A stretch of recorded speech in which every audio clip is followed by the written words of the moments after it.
Buenos días, hoy es sábado 21 de julio del año 2012, estamos listos para iniciar la segunda emisión de Conversando con el Presidente, el programa de radio del presidente Funes. Este sábado tenemos ya resuelto algunas dificultades que enfrentamos la vez anterior respecto del buzón de mensajes, con que algunas operadoras no estaban conectadas. Hoy ya tenemos completamente, excepto Intelfon, que aún por algunos problemas técnicos que van a ser resueltos durante la semana. Pero ya todas las líneas puede usted llamar al 135 para que pueda dejar su pregunta, para que también el presidente pueda darle respuestas. Pedimos disculpas, así que estamos listos ya para comenzar esta segunda emisión. Buenos días, presidente. Iniciamos este programa, la segunda emisión de Conversando. Buenos días, Daniel. Buenos días, amigas y amigos. Muchas gracias de nuevo por acompañarnos esta mañana. Y sí, efectivamente, el sábado tuvimos algunos inconvenientes, como les ha comentado Daniel, que iremos superando poco a poco para que ustedes puedan comunicarse y dejar sus mensajes sin ningún problema. La verdad que son tantas llamadas las que hemos recibido que tuvimos algunas dificultades de carácter técnico para poder evacuarlas y conocerlas, pero yo quisiera que nos entendieran que poco a poco vamos a ir mejorando este mecanismo de tal manera de mantener una comunicación fluida con nuestros amigos y amigas que nos están sintonizando a esta hora del día. Y quisiera que abordemos ya de inmediato algunos temas sobre los cuales es preciso que el presidente de la República se pronuncie, y quisiera dar también esta misma mañana información de primera mano. Presidente, pero antes también queremos recordarle a nuestros amigos y amigas oyentes que el número para poderse contactar con usted y también hacerle las preguntas es el 135.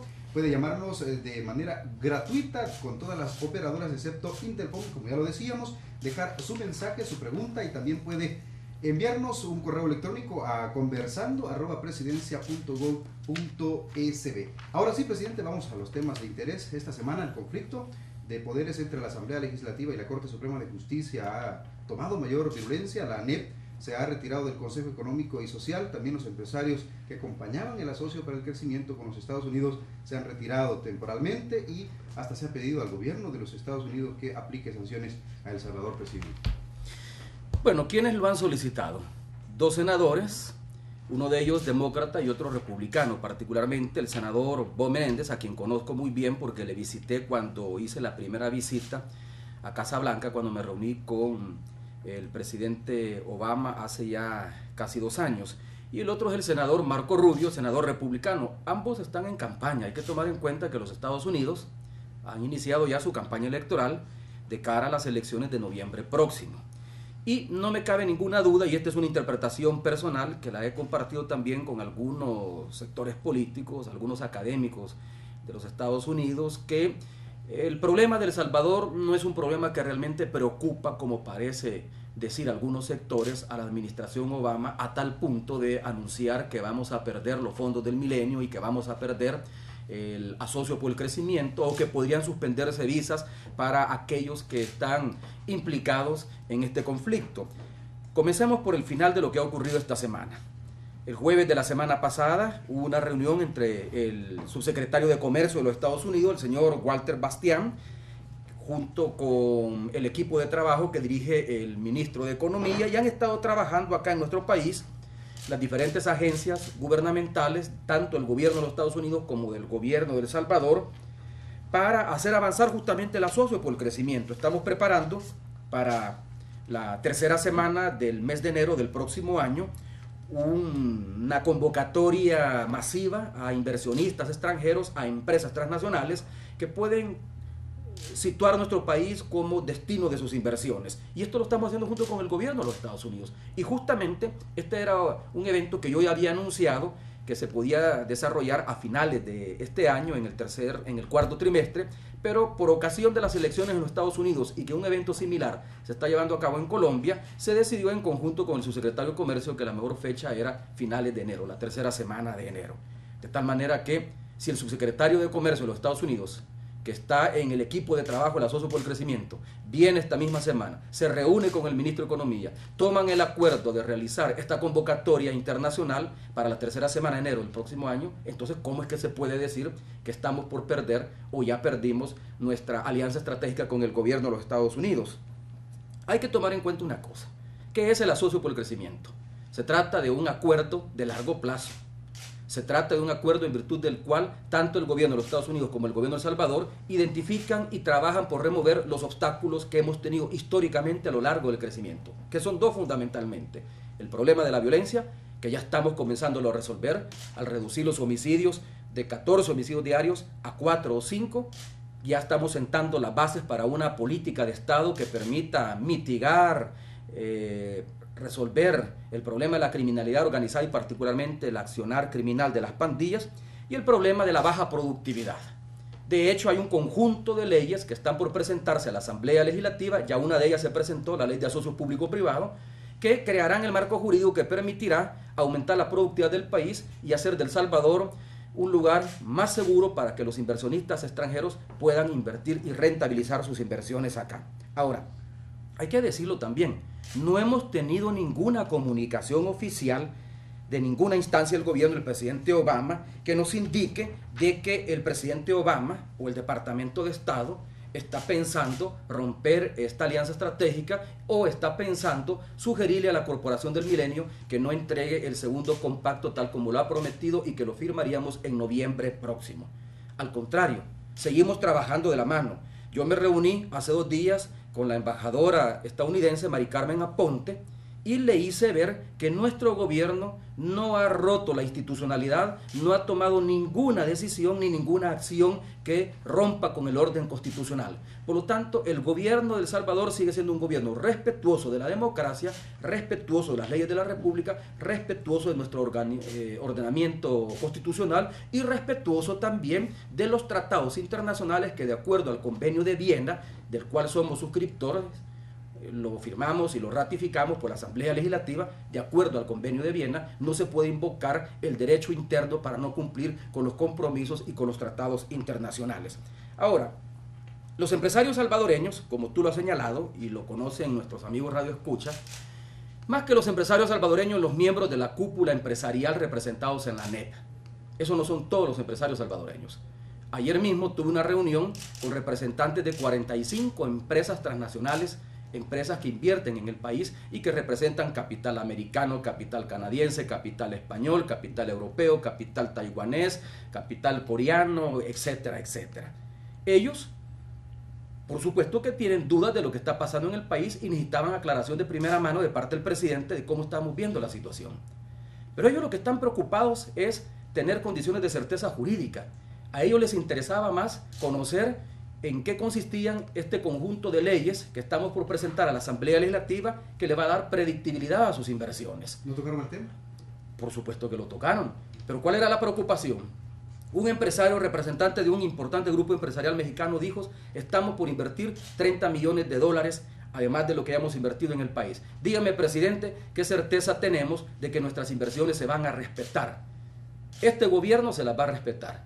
Y para que los próximos gobiernos se la respeten y no les cambien las condiciones del juego en que han entrado, del juego económico, estamos por promover en la Asamblea Legislativa un conjunto de normas que dan certeza jurídica como ya lo han hecho otros países. Colombia, por ejemplo, ha aprobado una ley que le permite al inversionista extranjero que se mantengan las condiciones de su inversión en el momento en que hizo la inversión por muchos años más, de tal manera de darle certeza a sus inversiones. Esas son leyes que estamos presentando y lo que me llamó la atención es cuando yo les pregunté a los empresarios, ¿y ustedes conocen estas leyes? No las conocemos. ¿Pero por qué no las conocen? Les dije. Si la ANEP ha estado en el Consejo Económico Social, las ha conocido, ha hecho observaciones y en conjunto las hemos presentado a la Asamblea Legislativa. Probablemente hay un mecanismo de falta de comunicación entre la ANEP y estas empresas en el sentido de que la ANEP debería de ser la institución que le dé certeza jurídica a los inversionistas extranjeros, tanto como lo está haciendo el gobierno. Por eso es que lamento la decisión que tome la ANEP. Mala decisión. En mi opinión es una señal equivocada al país entero y a los inversionistas. No se resuelve el problema retirándose de un foro de concertación y diálogo como el Consejo Económico Social. No es la primera vez que lo hacen. Ya lo hicieron cuando presentamos un conjunto de reformas a las leyes tributarias del país. No estaban de acuerdo porque afectaban sus intereses y se retiraron temporalmente. Luego la Asamblea aprobó esas reformas, se convirtieron en ley de la República y regresaron nuevamente a la mesa. Yo no sé si ahora van a regresar nuevamente a la mesa una vez se resuelva esta crisis que enfrenta al legislativo con el judicial. Pero lo cierto es que es una mala señal, porque no es retirándose de un foro de concertación, de discusión, donde se construyen políticas públicas, como se resuelve el problema. Y por otro lado también yo respeto la decisión de los empresarios que trabajaron desde un principio en el Consejo Empresarial por el asocio al crecimiento. Me refiero a don Ricardo Poma, Paco Callejas, Chaco de Sola, Bobby Murray, Juan Carlos Ezersky. De él no sabemos si se va a retirar porque está fuera del país, en Europa, y no nos ha comunicado su decisión.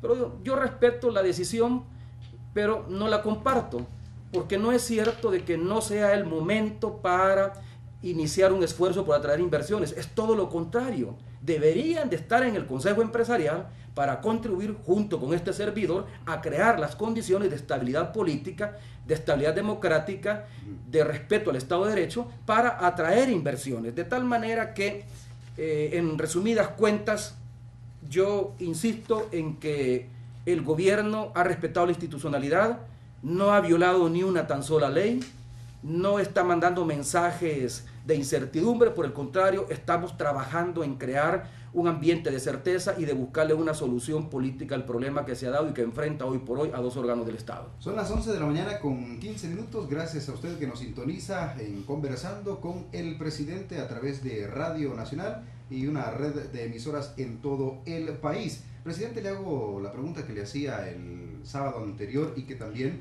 la han dejado algunos oyentes grabada en el correo de voz en el 135. ¿Cuál es la salida o cómo se sale de esta situación que le hace daño al país, indistintamente de cuál es la solución, presidente? Lo vengo diciendo desde semanas atrás. La salida es política porque el problema es político, no es jurídico. Es un problema político que ha tenido una expresión jurídica y que ha llevado al enfrentamiento de dos órganos del Estado. Y en la medida en que el problema es político, por lo tanto debe tener una salida política. Los partidos políticos deben sentarse. Yo estoy haciendo buenos oficios. El día de ayer, ante los empresarios que nos visitaron aquí en Casa Presidencial, les planteé que iba a interponer mis buenos oficios para acercar posiciones y lograr un clima de entendimiento entre los partidos políticos que están enfrentados. Hay una cosa que los radioescuchas tienen que saber, amigos y amigas que nos siguen en este programa. Aquí no se trata de un enfrentamiento entre, por un lado, el presidente de la República y 4 partidos políticos versus 4 magistrados de la Sala de lo Constitucional. Así está mal planteado el problema. Primero, el presidente de la República no tiene que ver en esta confrontación. Cuando la Sala de lo Constitucional declaró inconstitucional el movimiento o transferencia de un ministerio a otro porque no pasaba por la Asamblea Legislativa, nosotros obedecimos la sentencia. Y hasta ahora no ha habido ni una tan sola sentencia, mientras yo me he desempeñado como presidente de la República, que no haya sido cumplida y ejecutada por este servidor y por mi gobierno. ¿Quiénes están enfrentados? Los diputados, la mayoría del pleno legislativo, no el FMLN, Gana, el Partido de la Esperanza, PES o Concertación Nacional, CN. La mayoría legislativa, porque entre todos estos partidos hacen cerca de 50 votos, contra una minoría legislativa, que es el Partido Arena. Y además de eso, la mayoría legislativa contra decisiones de 4 magistrados de la Sala de lo Constitucional. Esos son los que están enfrentados. ¿Dónde está el origen del problema? En el control de las instituciones que por años se han disputado los partidos políticos, que por 20 años ha tenido la derecha, representada por Arena, acompañada por instituciones como la ANEP y FUSADES, y por eso es que ellas entran en este conflicto sin que nadie les haya llamado y les haya abierto la puerta para que entraran. Porque uno se pregunta, ¿y qué hace la ANEP y qué hace FUSADES en este conflicto? Si no son los actores fundamentales que deben de resolverlo. ¿Y en qué contribuye la ANEP retirándose del Consejo Económico Social o llamando en forma inescrupulosa al presidente de la República como presidente golpista? ¿En qué contribuye la ANEP? ¿Qué legitimidad tiene la ANEP para llamarle al presidente de la República como presidente golpista? Eso lo podrá hacer la OEA en una interpretación que haga de la Carta Democrática de la OEA, en calificar la situación de confrontación de poderes que se da en El Salvador. Pero ¿qué hace la ANEP? ¿Qué hace la ANEP? ¿Qué hacen los aliados por la democracia metiéndose en este problema que en lugar de solucionarlo lo han venido complicando más? La solución es política y yo la próxima semana voy a invitar a los partidos políticos, a todos, Arena, FMLN, Concertación Nacional, Partido de la Esperanza y Gana, para que nos sentemos aquí en Casa Presidencial y busquemos un entendimiento para ver qué salida política le encontramos al problema. Por la vía institucional no veo cómo se pueda resolver, porque son dos posiciones encontradas. ¿Quién establece, quién tiene la razón en esto? Por un lado, dicen que el problema se resuelve cumpliendo la sentencia de la Sala de lo Constitucional y, por lo tanto, declarando inconstitucional la elección de los magistrados del 2006 y de los magistrados que fueron elegidos en abril del 2012. Por el otro lado, está la mayoría legislativa, la Asamblea, que interpreta que la Corte Constitucional no tiene facultades, o más bien la Sala de lo Constitucional no tiene facultades para reformar la Constitución, porque la Constitución en ninguno de sus articulados establece que la Asamblea no puede elegir más de una vez, solo establece que elige la Asamblea y que lo hace por mayoría calificada, es decir, por 56 votos. Entonces, unos sostienen que la Sala de lo Constitucional ha rebasado sus funciones y ha intervenido en funciones del órgano legislativo y por eso es que recurren a la Corte Centroamericana de Justicia, y otros sostienen que la Sala Constitucional tiene la última palabra en asuntos constitucionales y las elecciones del 2006 y del 2012 son inconstitucionales.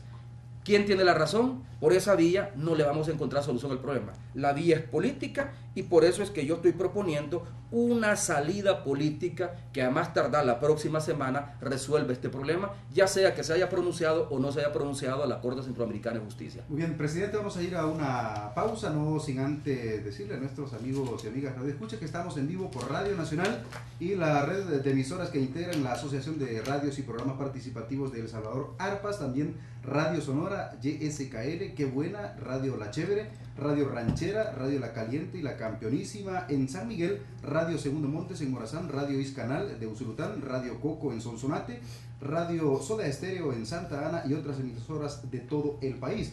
En diferido estamos a través de Radio Fiesta de 12 del mediodía a 1 de la tarde en el 104.9 y de 1 a 2 de la tarde por Radio 102.9. Vamos a una pausa, ya regresamos con las preguntas de nuestros amigos y amigas Radio Escuchas. Radio Nueva Generación en